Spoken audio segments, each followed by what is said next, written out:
This fan is equipped with our optional CR Laurence awning-style window on the driver's side. So in situations where you may desire to have an additional window to let in light or provide for additional ventilation, this is a great option. Especially if you're starting with a transit trail, they will always come with a factory fixed glass on the slider door, at least at the time of this filming. Oftentimes, we really like to install these vent windows, same brand, same type of window on the sliding door. However, when there's factory glass, we no longer have that option. It does not fit the same size cutout. And so moving over to the driver's side on a transit trail is a great alternative option. So be aware that this is another newer option for us.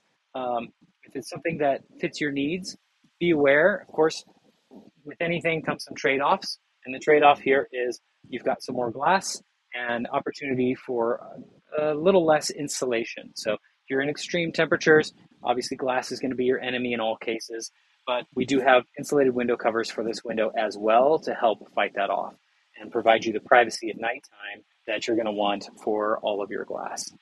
But otherwise, this is a great representation of what this installation would look like with a vent window on the driver's side.